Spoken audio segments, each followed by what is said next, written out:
All right, this is Josh Rubin from East West Healing and Performance. You visit us at eastwesthealing.com. I'm up in Whistler, BC, speaking at a conference, and I just got back from taking a course last week. So this YouTube clip isn't going to be, I guess it's going to be educational, but it's a little bit selfish because I want to kind of tell you a little bit of what I learned. I learned some interesting things when I was up in Toronto taking this osteopathic course. The first thing I learned is you see a lot of people out there with varicose veins. You see a lot of people out there with impotence, with vaginal issues. You see a lot of people out there with groin pain. You see a lot of people out there with a lot of bound up issues going on in their abdomen. Okay? The interesting thing is I learned a lot of circulatory techniques to work the different veins in the body, to pump the different veins in the body, right? By using specific muscles to actually pump the veins. Okay? So for instance, I don't want to get too technical, but you have marginal veins in your foot. You have saphenous veins on the back of your leg and on the inside of your leg. You have tibialis anterior vein on the front of your leg. You have gluteal veins. So all these, they go in and through muscles, and you can actually, through circulatory hand-on techniques and pumping these muscles, you can actually help fix and create these issues.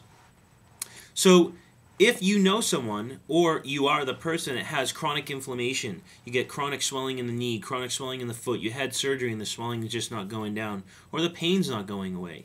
You have a lot of varicose veins. You have a lot of veins that are kind of sticking out and just look all crumpled up. That means the valves in the veins have actually been blown out and they've basically died. Okay, you can't get them back. As a child, that's why it's important to move around and exercise, because children can actually grow more and more veins, and the longer, or the earlier they're exposed to movement, the longer they're going to keep the veins, because actually, as we get older, the veins actually start to disappear. All these little collateral veins go away. So I don't want to get too deep into this, but the bottom line is, if you're bound up and kyphotic, you're constipated, you're having ovary problems, you're having any type of organ problems, right? Not to say it's one of not to say the issue is 100% circulation, but it is definitely one of the issues. If you're having any type of issues with your female or male reproductive organs or genitalia, if you have groin pain, chronic inflammation or swelling in the abdomen, all these things can actually be helped. So my recommendation is go see an osteopath to actually flush these veins and learn techniques to pump them to actually help eradicate the problem. And what do people usually do? They go to the hospital and they'll get a whole vein stripped from their body. Well, the vein is there for a reason. If you strip the vein, well, 5 years down the line, you're going to have varicose veins once again. Okay. Another thing they'll do is some acupuncturists will poke holes in it and they cup it to suck the blood out. You're just getting rid of that little problem right there. You're not really fixing it. Okay. So just a quick recommendation on that. It's a little bit kind of out there, but it's just a recommendation for everyone. The other thing is, we talked about the diaphragm. I learned a lot about the diaphragm, probably a lot more than I want to include in this YouTube clip. But the interesting thing is, if you think about it, we're always breathing. And if you look at some of my YouTube clips, I talk about Paul Chek's totem pole approach. Okay, I've talked about it extensively. Well, the top of the totem pole is respiration. Well, if we don't do it, we die. And you can live without a kidney, right? So that's why respiration, or you can live without a leg, you can live with a torn muscle, essentially, you can live with one eye, but that's why respiration is the most important. So if you breathe invertedly, or you breathe improperly, okay, the body has to compensate everything below so you can actually breathe. Well, the funny thing is, when we talk about respiration, okay, we talk about, everyone in the gym is trying to work the core, work the core. Well, the interesting thing is you actually have a cranial diaphragm, you have a thoracic diaphragm, and you have a pelvic diaphragm, okay? All those three work together in conjunction with one another to create flow and fluid pumping and homeostasis in the body, okay? With all these different fluids from blood to lymph and on and on.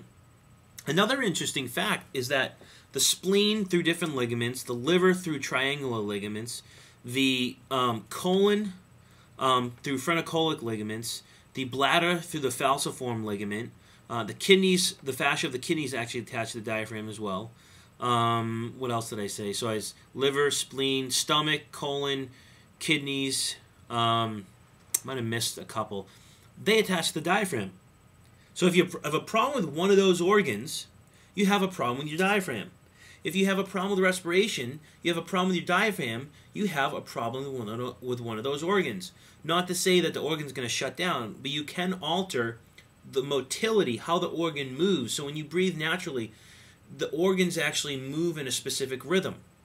Well, let's say you're locked in this position, this kyphotic position, okay? Well, the colon, the ligaments that attach from the diaphragm to the colon, as well as the liver, spleen, and stomach, get really shortened. So now when you breathe, you don't get that pumping mechanism to help with bile, to help with digestive enzymes, to help with peristalsis, to help with the pH balance on all these different organs. That drives digestion. Another interesting thing is you have the diaphragm attaching to the exact same ribs of the transverse abdominis. They just attach on different sides of the ribs. The transverse abdominis is the muscle, it's one of the muscles of the core, but it's the muscle that everyone's trying to work. The problem is, if you have a problem with your diaphragm, you can't activate your TVA.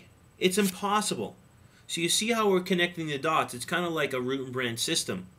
It's thinking like a Chinese medicine doctor. It's thinking like an osteopath. It's thinking like a naturopath. You see the effect, but you look for the cause. Another interesting thing is, I talked about how the diaphragm, all three diaphragms are connected. Well, the colon attaches to the diaphragm, attaches to the rectum. The rectum goes right through the pelvic diaphragm. So if you're constipated, you have pelvis problems, you have an episiotomy which cuts right through the pelvic floor, okay? You cannot, and I will repeat that, cannot, because every time I go to speak somewhere, people try to argue with me. And if you understand the body neurologically, it is impossible to activate your core if you're constipated, if you have an episiotomy, if you breathe improperly, if you breathe invertedly, if you hyperventilate, it doesn't matter. All three of those systems cannot work properly. You don't die. You just affect the motility of the organs. You affect the motility in the pelvis, and you actually affect the movement of the cranial bones in the diaphragm in the cranium.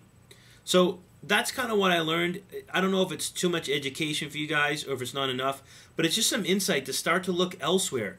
If you're having uterus issues, if you're having liver issues, if you're having pancreatic issues, of course food, nutrition, sleep, all that stuff is important. I'm not downplaying it. But at the same time, you need to find someone like a neuromuscular therapist, a visceral manipulation therapist, an upledger therapist. I think their website's upledger.com. An osteopathic, a true osteopathic medicine doctor. You need someone to get in there to release the organs, release the diaphragm, release all three diaphragms, actually, to get things working properly, okay? So it's just some information for you guys. Feel free to visit our website at eastwesthealing.com. Feel free to go to our website and sign up for our free newsletter. Give us a call and set up your free consult. Hopefully I educated you a little bit in this clip. It's a little bit off what I usually do, but I love the course. I was really excited by it, and I want to share the information with you guys. So if you have any questions, feel free to email me at jr@eastwesthealing.com, and we'll see you next time.